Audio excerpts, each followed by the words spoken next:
All right, everyone, fasten your seatbelt and stow away your carry-ons. We're flying down to Australia. We'll be flying today on Qantas, the Queensland and Northern Territory Aerial Services, one of the world's most trusted airlines with a high record for safety.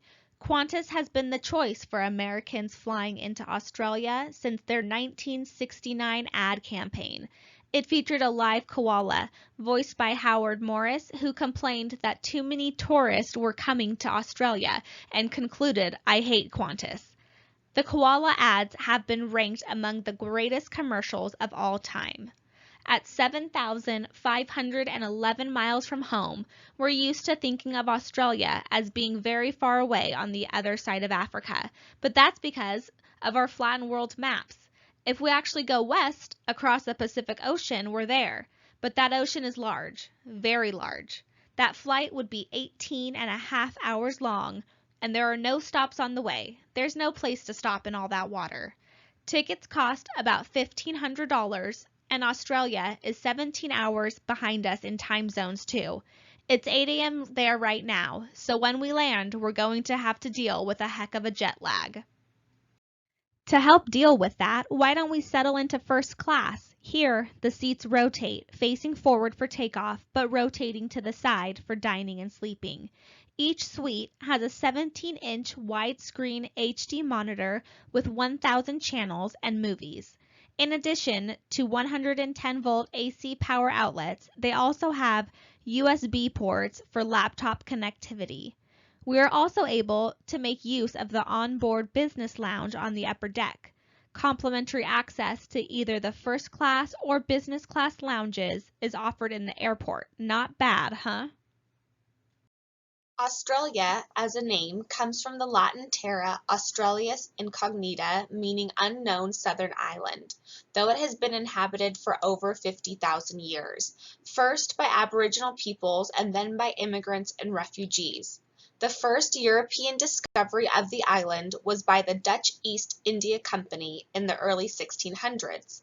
In 1629, only slightly 20 years from the first contact with Aborigines, the Dutch ship, the Batavia, made history when it struck coral reefs on the Houtman Abrolhos Island, a little off the western Australian coast.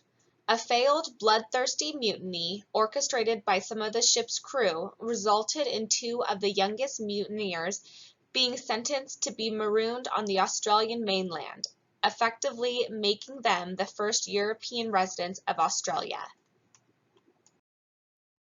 The story is indeed dark. Sometime after midnight on June 4th, 1629, the Batavia ran around 80 kilometers off of the western Australian coast.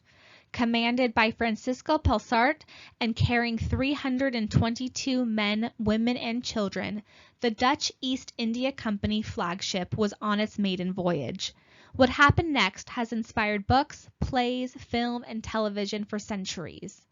Unknown to the oblivious passengers, two men had been plotting to command the voyage since before the wreck, and had steered the ship off course deliberately to act out a manipulation that would make other crew members join them in mutiny.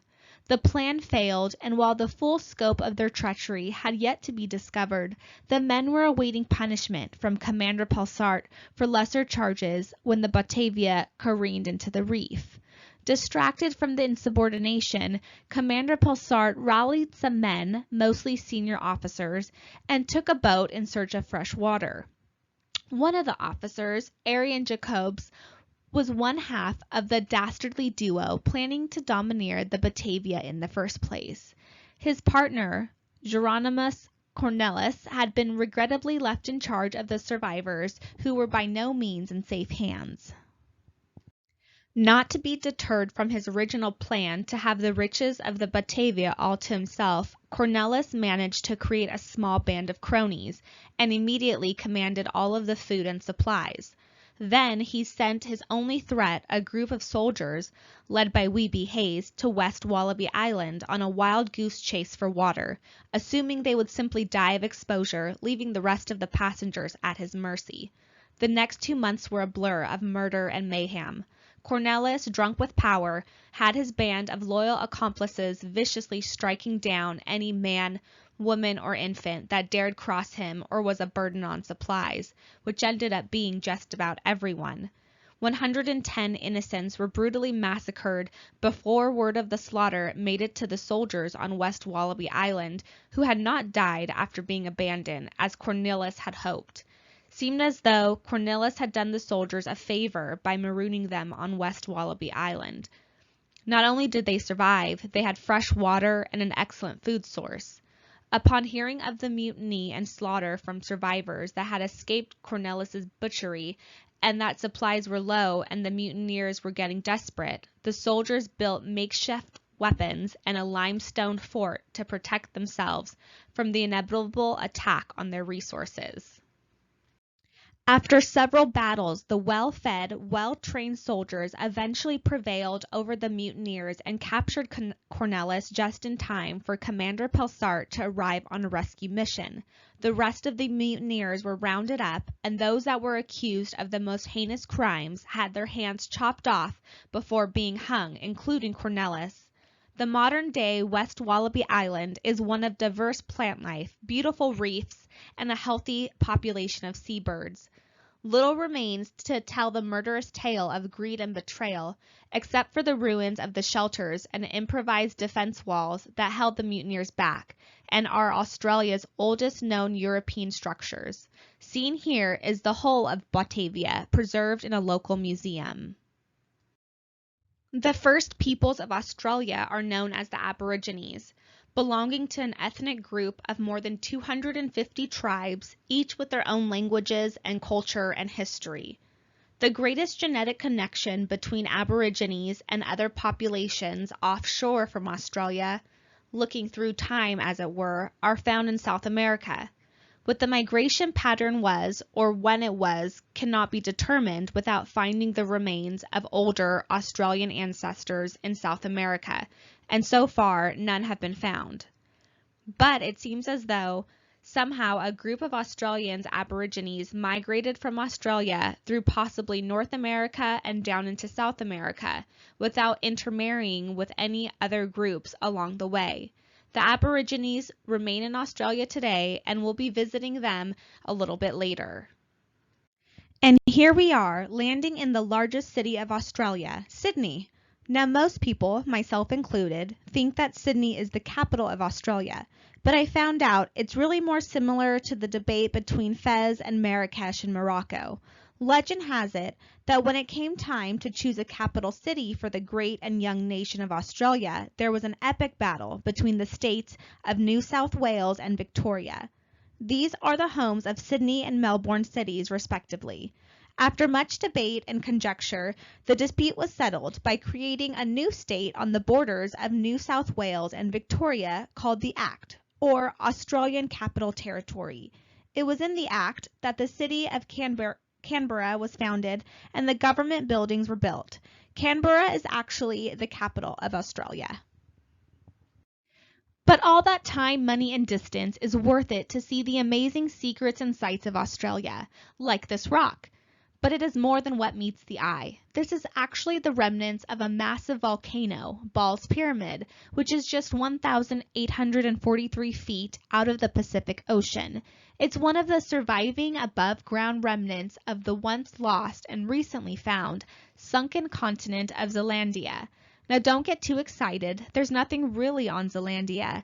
It is almost entirely submerged mass of continental crust that sank after breaking away from Australia 60 to 85 million years ago. With a total of approximately 1 million square miles, it is the world's largest current microcontinent, more than twice the size of the next largest microcontinent and more than half the size of the Australian continent. As such, and due to other geological considerations, such as crustal thickness and density, it was finally declared in 2017 to be a continent in its own right. But being connected to a sunken continent isn't that rock's only claim to fame. It also serves as a sanctuary. Meet the Lord Howe Island insect. In 2001, it had not been seen alive in over 70 years. Known as land lobsters or walking sausages, the 6-inch long insects were once common on the neighboring Lord Howe Island, but were assumed to have been eaten into extinction by the black rats introduced to the island when a supply ship ran aground on its shores in 1918. Yet in 2001, the scientists found a colony of the huge Lord Howe Island stick insects living under a single bush, 100 feet up the otherwise entirely infertile rock. Somehow, a few of the wingless insects escaped and managed, by means still unknown, to traverse over 14 miles of open ocean, land on Ball's Pyramid, and survive there. Just 27 of the insects have been found on the rocky spire. They are currently being bred in captivity.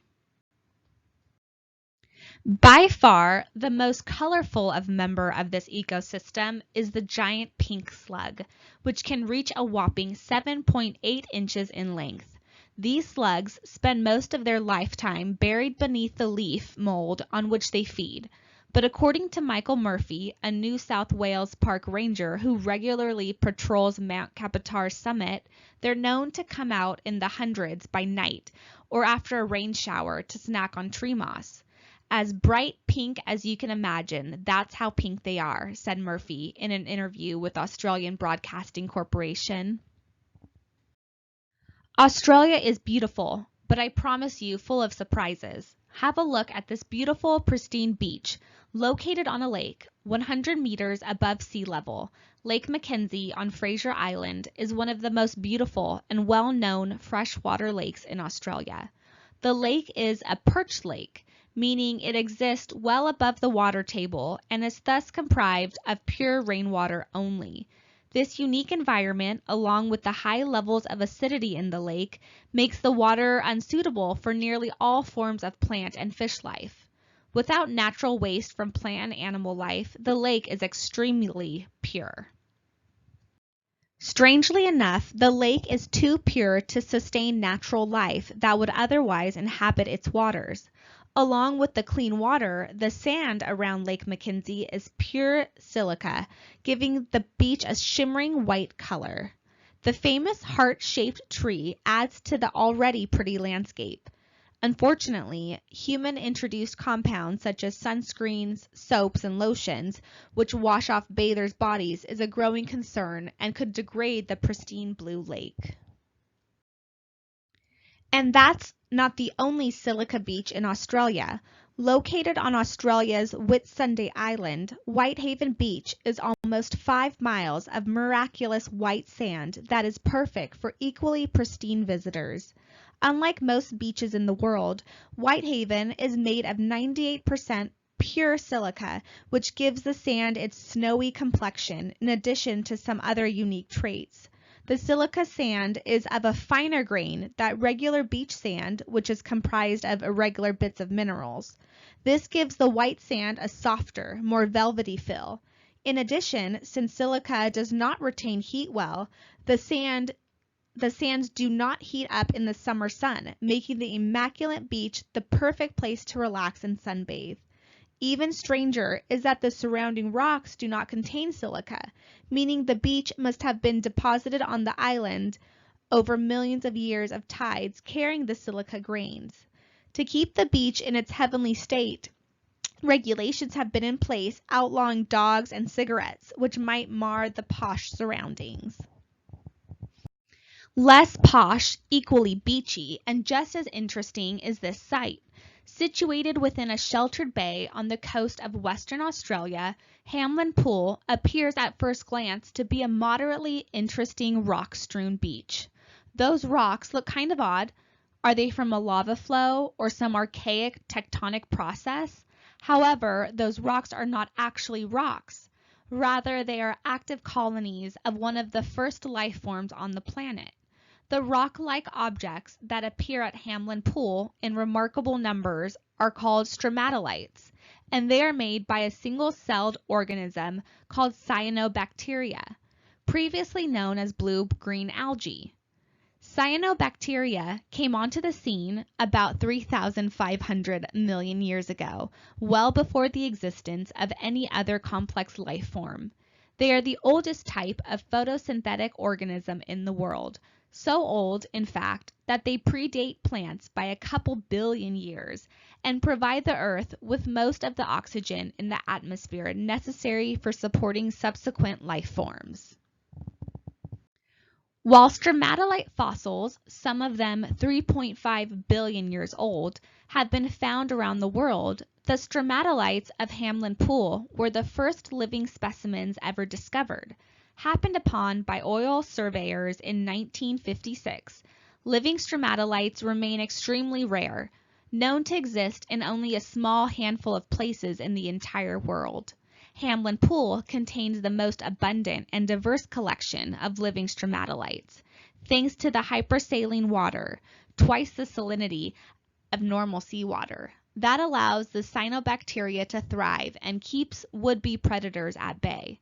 Additionally, the Hamlin Pool stromatolites are also the easiest to observe, thanks to the clear, shallow water and boardwalk that has been built out into the water, allowing visitors to see the ancient formations without disturbing their habitat. There is also a museum in the nearby historic Hamlin Pool telegraph station that includes an aquarium containing the only living stromatolite in captivity in the world. But ancient life is not the only thing on Australian beaches, where it seems like most of the wildlife is really designed to kill you. Be careful of what locals call blue bottles and what the rest of the world call Pacific man-o'-wars.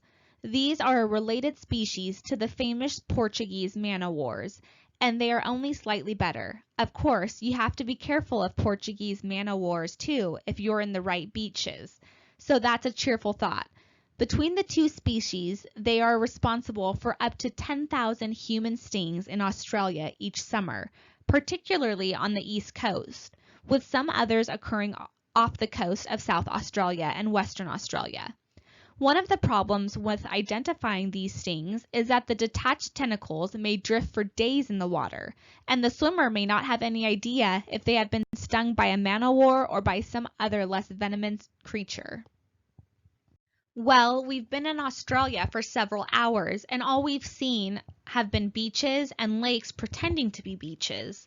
We haven't even seen any of the cities. So let's look at a city pretending to have a beach. Right in the middle of the city of Brisbane, surrounded by skyscrapers, lifeguards patrol a stretch of sand lined with palm trees. Southeast Queensland is renowned for its beaches, but this is the only one that's nowhere near the ocean. Streets Beach opened as Kodak Beach in 1992, sponsored by an ice cream company named Streets. The inner city beach is located on the south bank of the Brisbane River. Despite the proximity, nobody swims in the river. Instead, the artificial beach has its own lagoon filled with chlorinated water. It's within the popular South Bank parklands, which includes plenty of lush vegetation and nearby water-based playgrounds. The lagoon holds enough water to fill 5 Olympic-sized swimming pools. Nearly 80 tons of white sand are trucked in each year to maintain the man-made beach. Urban sunbathers flock to the sand while lifeguards remain on duty all year to watch over any swimmers. There's even a surf club serving food and drinks just behind the sand, as is customary for the coastal beaches on the nearby Gold Coast. But let's really get into those cities, starting with the most famous Australian landmark, located back in our arrival city of Sydney. Designed by Danish architect John Utzon, the famous Sydney Opera House building was formally opened on October 20th, 1973, after a gestation beginning with Utzon's 1957 selection as winner of an international design competition. Though its name suggests a single venue, the building comprises multiple performance venues which together host well over 1,500 performances annually, attended by more than 1.2 million people. Performances are presented by numerous performing artists, including 3 resident companies, Opera Australia, the Sydney Theatre Company, and the Sydney Symphony Orchestra.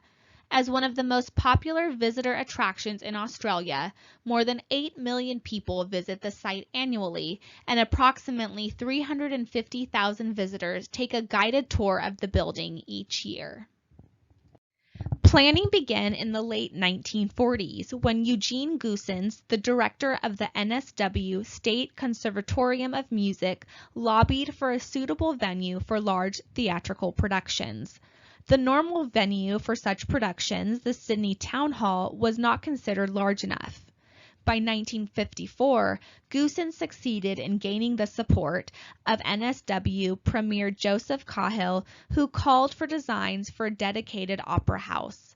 An international design competition was launched in September of 1955, and it received 233 entries, representing architects from over 32 countries. The criteria specified a large hall seating 3,000 and a smaller hall for 1,200 people, each to be designed for different uses, including full-scale operas, orchestral and choral concerts, mass meetings, lectures, ballet performances, and other presentations. The winner was announced in 1957, and that was Jorn Utzon, a Danish architect. The grand prize was 5,000 Australian pounds, and being able to point to the Sydney Opera House and say, "Yes, I made that." The Opera House was formally completed in 1973, having cost $102 million. It has become a symbol of Australia and is the focus every year of the Vivid Sydney Festival. The light art installations of the festival, categorized as Vivid Light, transform Sydney into a wonderland of light art sculptures, innovative light installations, and grand-scale projections for all to enjoy for free. Vivid Light engages lighting artists, designers, and manufacturers from Australia and the world to illuminate, interpret, and transform Sydney's urban spaces through their creative vision. Here are just a few of the past year's performances.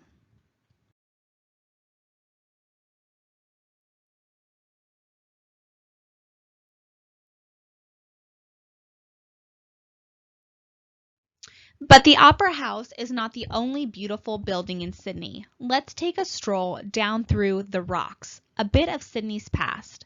The Rocks became established shortly after the colony's formation in 1788. The original buildings were first traditional vernacular houses with thatched roofs and later of local sandstone, from which the area derives its name. From the earliest history of the settlement, the area had a reputation as a slum and the arriving convicts' side of town, often frequented by visiting sailors and prostitutes. But wait, convicts?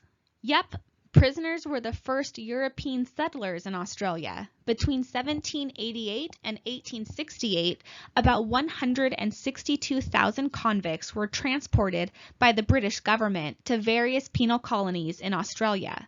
The British government originally began transporting convicts overseas to American colonies in the early 17th century.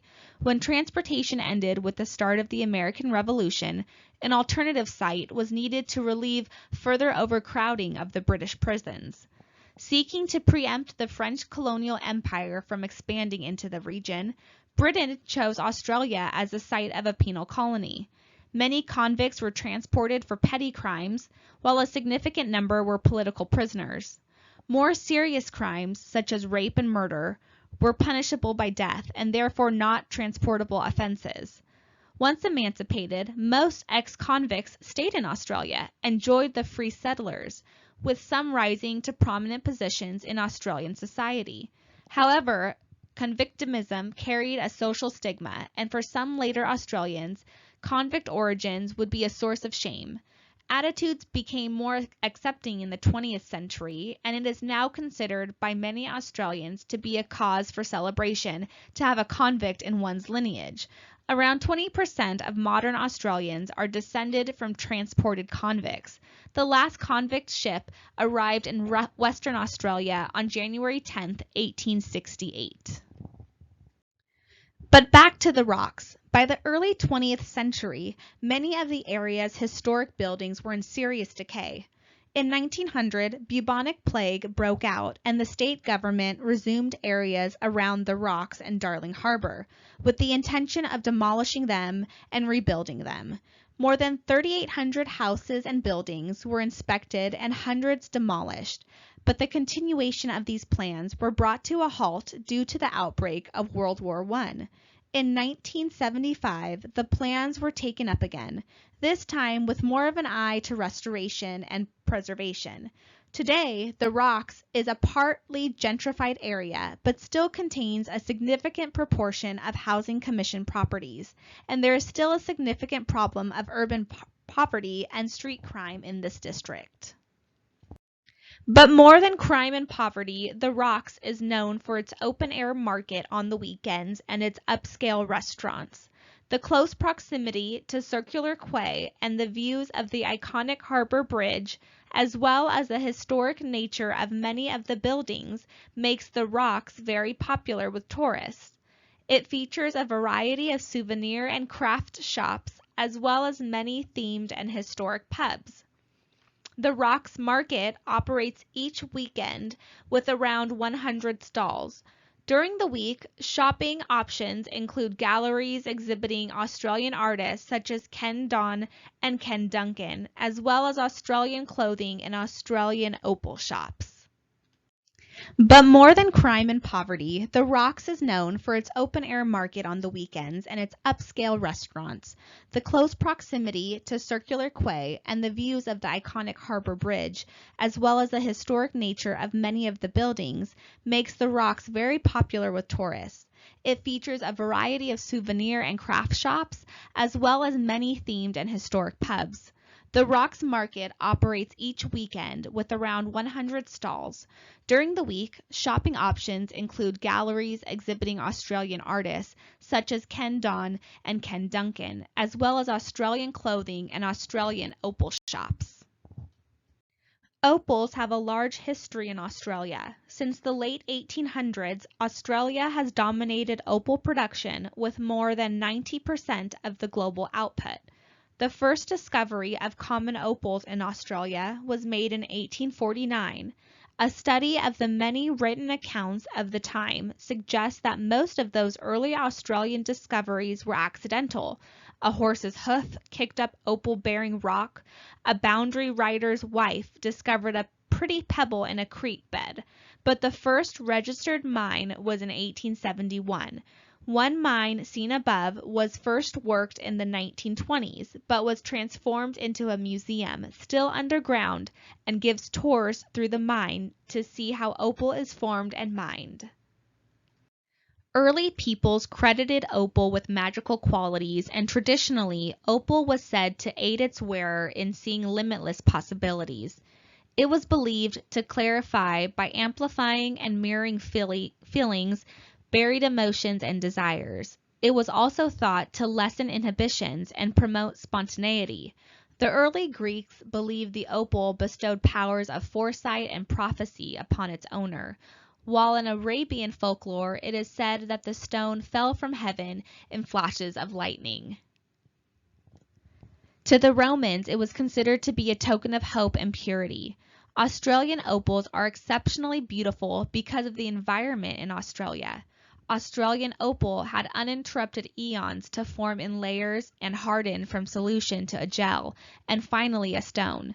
The microsilica spheres that make up opal structure were able to grow larger and to form in an orderly arrangement, thus capturing all the colors of the rainbow and many besides in a kaleidoscope mirage of pattern. The world's largest and most valuable gem opal, Olympic Australis, was found in August 1956 at the 8-mile opal field in Coober Pedy. It weighs 7.5 pounds and is 11 inches long. The opal was found at a depth of 9.144 meters or 30 feet. The Olympic Australis opal was named in honor of the Olympic Games. which were being held in Melbourne at the time. It consists of 99% gem opal with an even color throughout the stone and has been left in a natural organic state, unpolished and uncut with blemishes. But now we're going to journey out into the Australian outback to see some of the amazing geological features, wildlife, and peoples who live out there. First stop is Ayers Rock. It is one of the most impressive landmarks in Australia, a huge chunk of sandstone. It resides in Judah National Park. The rock is huge, about 1,148 feet from its barren surrounds. And more interestingly, Ayers Rock extends even further than this amount below ground. The rock and several surrounding sites are sacred to the Aboriginal peoples of the area, and some areas are forbidden to be visited or photographed by non-Aborigines. Ayers Rock, however, is not one of these, and though it is taller than the Eiffel Tower, the Great Pyramids of Giza, or the Statue of Liberty, tourists are permitted to climb it. 30 people have lost their lives doing so, and it is not recommended for those except in the best of shape, and not in summer. Now I know we've seen a lot of lakes and beaches, but I couldn't not stop at what appears from a distance to be a giant lake of Pepto-Bismol. We had to see that. So here is Lake Hillier. From a distance, Lake Hillier looks like a swatch of solid bubblegum pink. Draw closer and the color takes on a more watery, translucent quality, but remains unmistakably pink.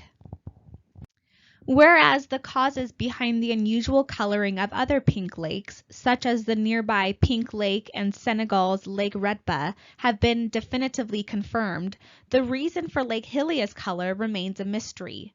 Theories abound, of course. Some speculate that Lake Hillier's color, like that of the other lakes, is the result of high salinity combined with the presence of a salt-loving algae species known as Delilia salinea and pink bacteria known as halobacteria. Unlike the other pink lakes, however, which regularly change colors in accordance with temperature fluctuations, Lake Hillier maintains its pink shade all year round. The water retains its pink hue when bottled. Whatever the cause, the water does not appear to pose any danger to humans. Swimming in it is not possible anyways, since the island is used only for research purposes and tourists can admire it only from above on helicopter rides. Another fascinating geological feature in Australia is Wave Rock. At almost 50 feet high and over 300 feet long, Wave Rock's impressive size and shape have been drawing crowds for decades. There are several other examples of this throughout Australia, though none as impressive as Wave Rock. The amazing formation is actually just one side of an entire hill known as Hayden Rock. The wave is just one side of it. Along the top of the wave, a low stone wall has been built that looks too flimsy for protection and too ugly for decoration. In fact, it's there to guide rainwater to the nearby Hayden Humps Dam. The wall was built in 1920 in order to help bring water to people living in the arid land, and it continues to serve the same purpose today. Wave Rock is not the only incredible geological site in the area either. There are also locations such as Hippo's Yawn, which is a natural cave that looks, as it says on the label, like the wide maw of a giant hippopotamus.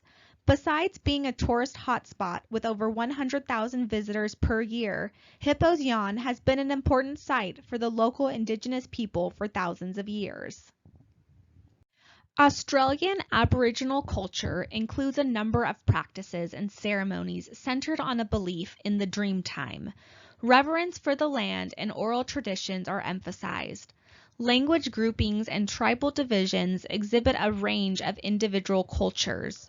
In the animalist framework of Australian Aboriginal mythology, dream time is a place beyond time and space in which the past, present, and future exist wholly as one. Tribespeople could enter this alternate universe through dreams or various states of altered consciousness as well as death. Dream time being considered the final destination before reincarnation. According to their tradition, huge creatures as the snake rainbow went out on the earth, the ground, the sea, or the sky and created the life in the Australian landscapes. Their huge bodies created rivers and mountain ranges, but their spirits stayed in the earth, making the earth itself crowned to the native people. The indigenous people of Australia are known to be descended from the first people who arrived on the continent from Africa approximately 50,000 years ago. It has been assumed that the Aborigine people were isolated from the rest of the world for thousands of years, and therefore the scientists assumed that their genetic code would be fairly homogeneous. Surprisingly, this turned out not to be the case. Researchers from Harvard Medical School have recently released the findings of a comprehensive study of the human genome from all areas of the world, and they have discovered something astonishing about the Australian Aborigine population. They appear to have genetic markers which indicate that they are descended from an unidentified form of human being. The genetic code of Aboriginal Australians demonstrates that they carry the DNA markers that indicate ancient interbreeding with an unidentified branch of humanity. After analysis, the scientists discovered that the DNA markers were distinct from other ancient race markers, leading them to the conclusion that they had discovered the traces of an entirely new form of ancient human species. Whatever their origins, Australians have been settling, observing, and living in Australia for thousands of years, tens of thousands of years, and they've not been idle. Scientists at Australia's Commonwealth Scientific and Industrial Research Organisation have presented the hypothesis that Aborigines, whose existence stretches back unbroken for more than 50,000 years, could have been the world's first astronomers. Coalsack Dark Nebula is known to the Watamin Aboriginal people as the head of the emu in the sky. The rest of its body falls to the left, seen as the darkness between the stars. In the Ku-ring-gai Chase National Park near Sydney is an ancient Aboriginal rock engraving of the emu in the sky, oriented in such a way so as to line up with the nebula where it appears in the sky at the time when real-life emus are laying their eggs. This engraving could change people's understanding of Aboriginal people and the development of advanced human thinking. That's not the only astronomical observance available in Australia, though this one is not ancient. In the midst of barren, arid land in South Australia, the Maori Man is the largest geoglyph and work of art in the world. Cut into the harsh landscape with lines over 115 feet wide and 1 foot deep, the towering Maori Man is easily visible from space. 13 years after the Maori Man was discovered during a flyover, little is known about its origin that does not seem to lead to a dead end. Despite the lack of conclusive proof of its creator, most of the clues seem to lead to the conclusions that Americans produced the giant. Yet nothing in the case of the Maori Man is that cut and dry. Immediately after the drawing was found, a number of anonymous press releases appeared by the supposed creators. Judging from the releases, most people begin to believe that the Maori Man was created by Americans, especially because of descriptions of the man written in feet instead of meters, and references to Aboriginal reservations, a term not typically applied to Aborigines. Despite these clues, many others believed they were released simply to throw investigators off the case. More information emerged in 1999 when a plaque was discovered, thanks to an anonymous fax, near the Maori Man's head. The plaque features an American flag, Olympic rings, and a quote from a book about Aboriginal hunting, but offers no other solid evidence pointing towards a creator. The final strange set of clues were man-made objects in a pit near the site. They included a jar with an American flag and a satellite photo of the figure.